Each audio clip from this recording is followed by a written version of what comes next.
आदाब, मैं ज़ीशान काजी। आरक्षण पर सुप्रीम कोर्ट के फैसले पर उत्तर के राज्यों और दक्षिण के राज्यों में अलग अलग प्रतिक्रियाएं हैं। यही नहीं, एनडीए का सबसे बड़ा घटक दल टीपीडी इसका स्वागत कर रहा है, तो एक अन्य घटक दल लोजपा इसके विरोध में है। वही हाल इंडिया गठबंधन का है। तेजस्वी यादव खुलकर विरोध कर रहे हैं, तो टीएमके स्वागत कर रही है। कांग्रेस और बीजेपी राष्ट्रीय स्तर पर चुप है। कुछ नेता निजी तौर पर अपनी बात जरूर रख रहे हैं, लेकिन बीजेपी क्यों चुप है? मोदी सरकार के कानून मंत्री के ट्विटर पर इस बारे में कुछ भी नहीं। बीजेपी को पता होना चाहिए कि अनुसूचित जाति की वर्गीकरण के बाद पीएम मोदी कर रहे थे। वर्गीकरण उनका अपना सपना रहा है। इतनी प्रमुखता में चुनाव में किसी नेता ने आरक्षण के वर्गीकरण की बात नहीं कही होगी। पीएम मोदी का सपना और वादा पूरा हो गया, फिर भी बीजेपी जश्न नहीं मना रही है। पीएम मोदी ने पिछले साल तेलंगाना विधानसभा चुनावों के एक रैली में इसका समर्थन किया था। समर्थन ही नहीं, बल्कि कहा था कि वर्गीकरण के लिए एक कमेटी बनाएंगे। कोर्ट के फैसले से अब पीएम मोदी को समिति बनाने की अब जरूरत नहीं पड़ेगी, बस लागू करना होगा।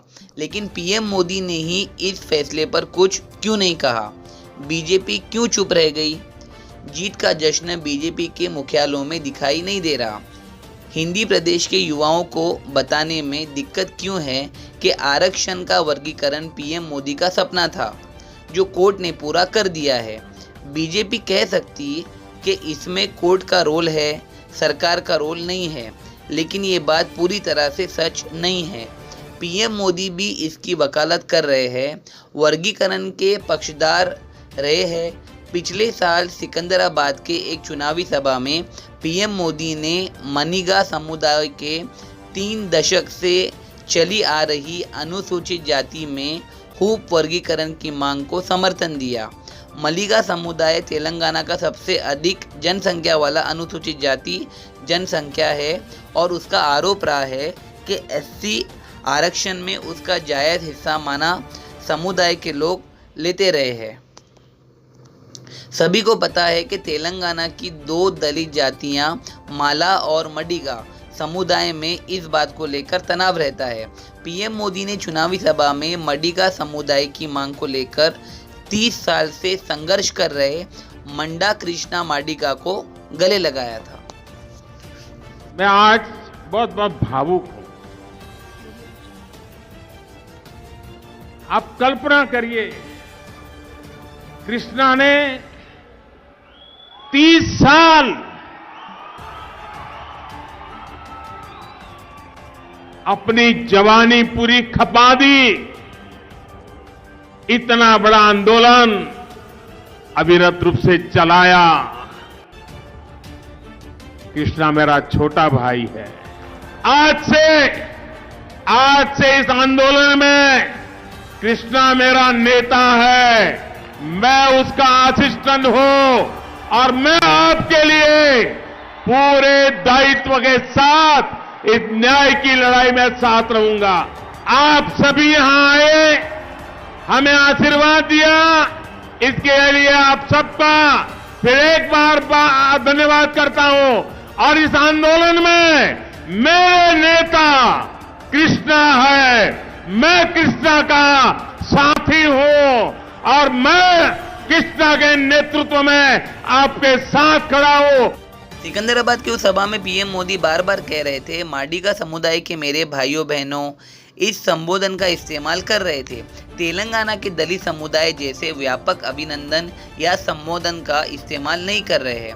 माडिगा भाई बहनों के जरिए वे दलित समुदाय में भी एक खास जाति के लोगों को संबोधित कर रहे थे, जिनकी उस सभा में बड़ी संख्या में उपस्थिति रही होगी। सिकंदराबाद के इस सभा में पीएम मोदी ने खुलकर वादा किया कि वे अनुसूचित जाति आरक्षण के भीतर उप वर्गीकरण समुदाय की मांग के बारे में निर्णय लेने के लिए एक समिति का जल्द ही गठन करेंगे।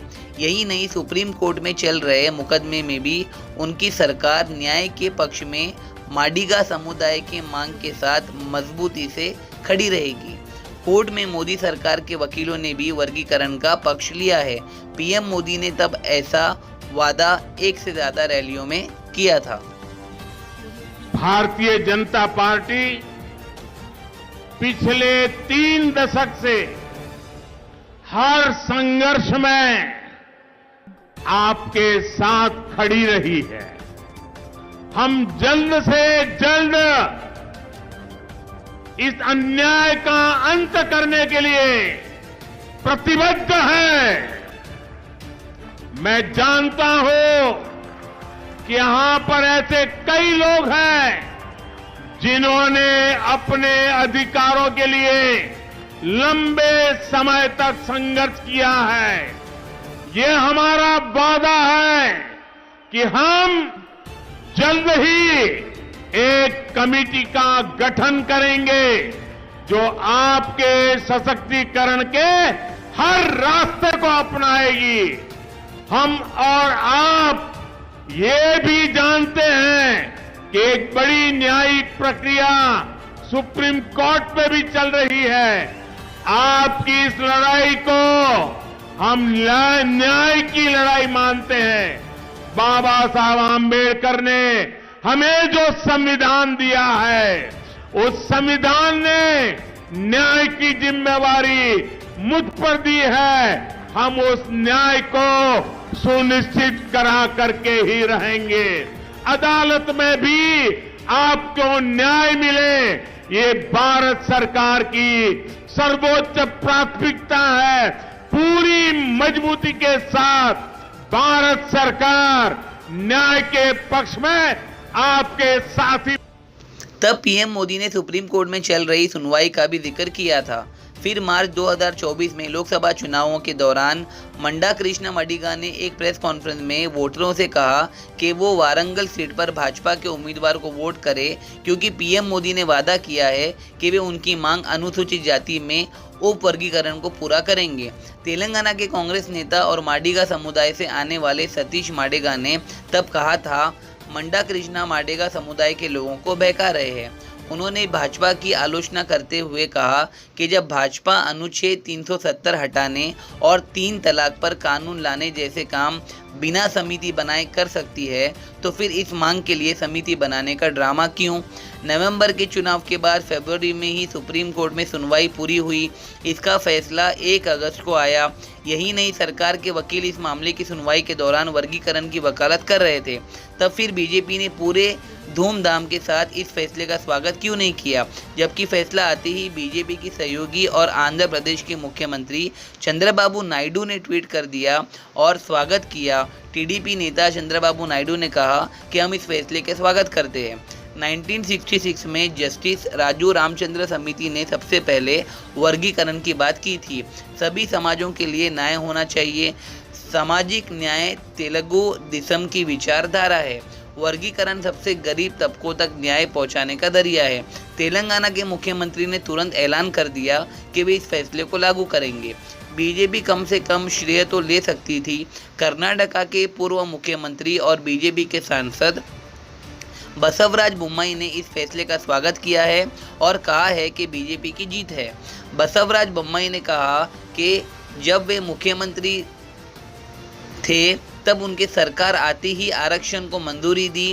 केंद्र सरकार को भी प्रस्ताव भेजा और अब सुप्रीम कोर्ट ने भी इसे माना है। यह एक ऐतिहासिक फैसला है।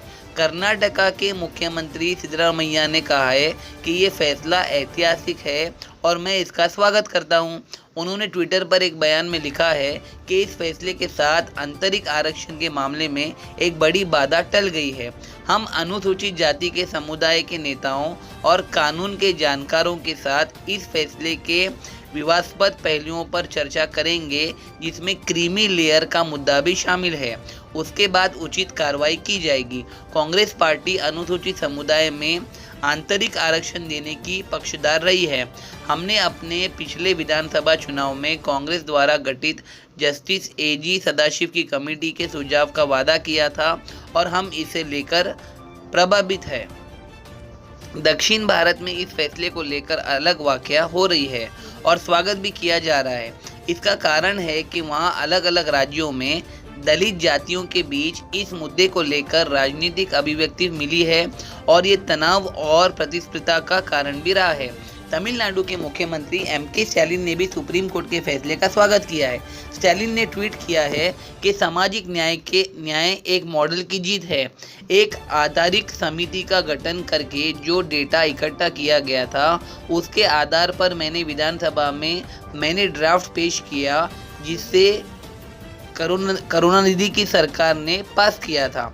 इसके बाद अरुण तटियार समुदाय को 3% आंतरिक आरक्षण दिया गया। स्टालिन ने लिखा है कि ये हमें देखकर खुशी हुई कि सुप्रीम कोर्ट के बेंच ने इस फैसले को सही माना है।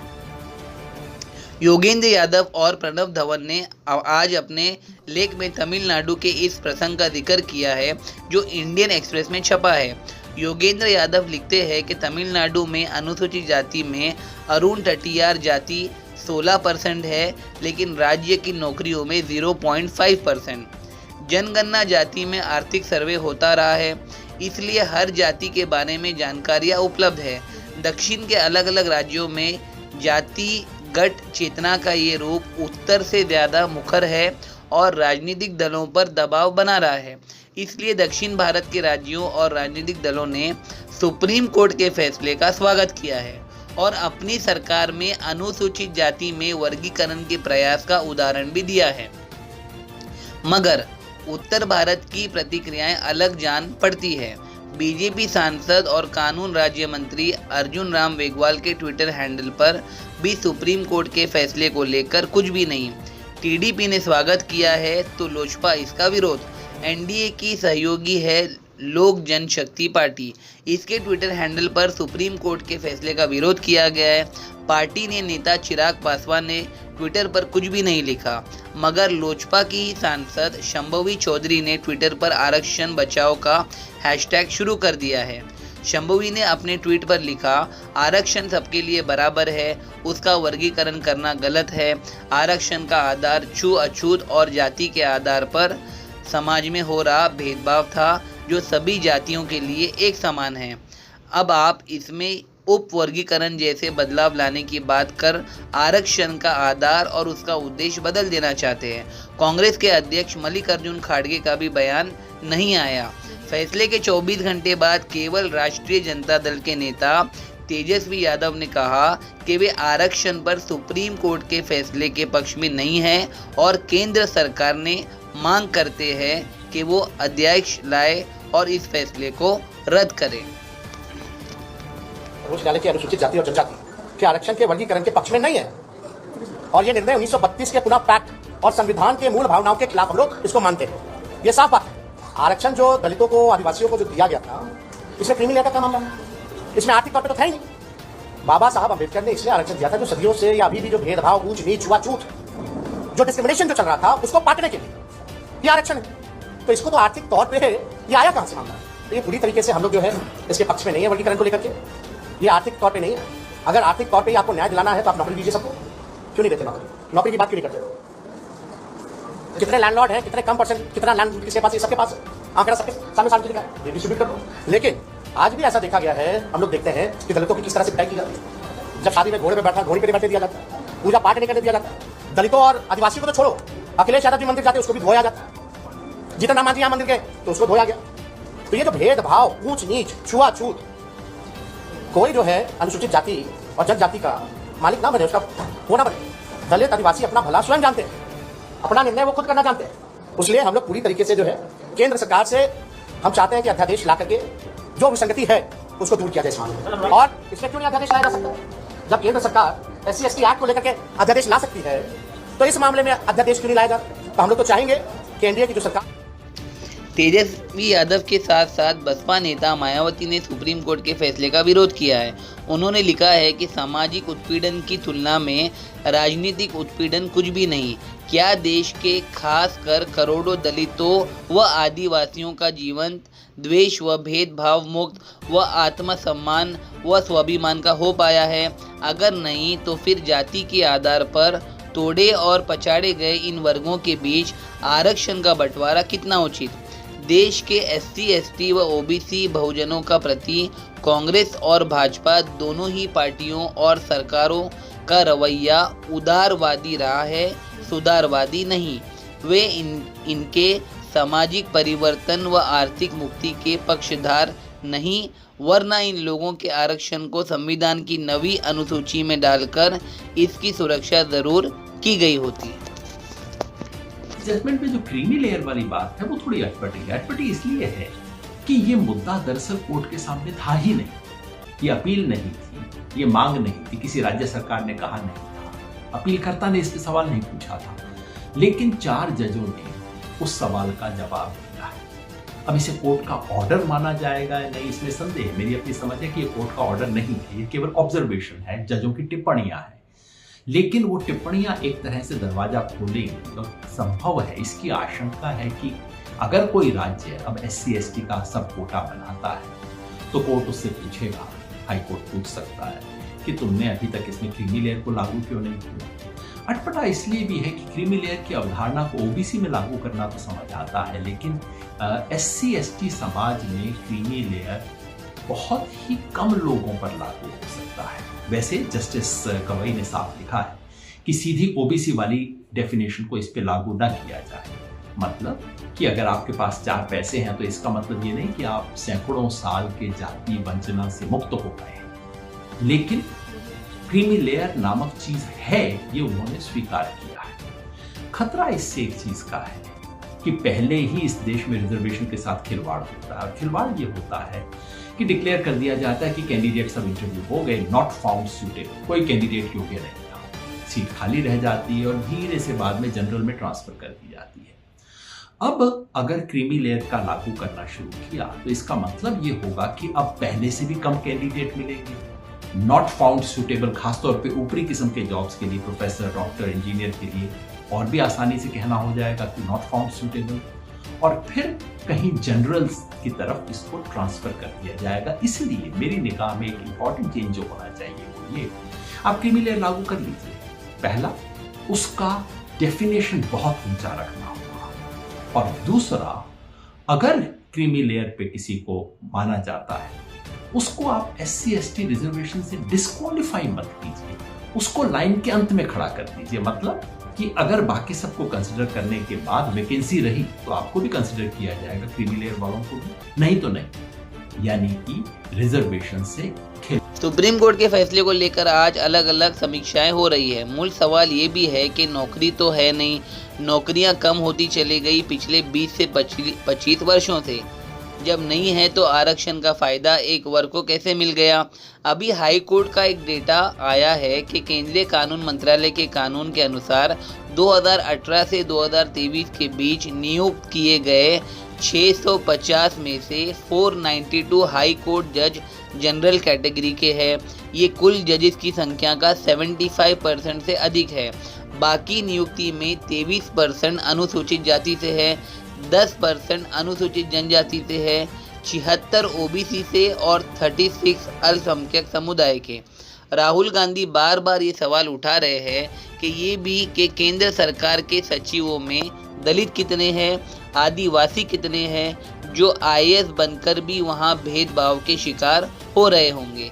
इसके अलावा ये तर्क बहुत मजबूती से रखा जा रहा है कि आरक्षण गरीबी उल्लंघन का कारण नहीं है। इस क्रम में भाजपा द्वारा गठित 2017 में रोहिणी आयोग को भी देखा जा सकता है।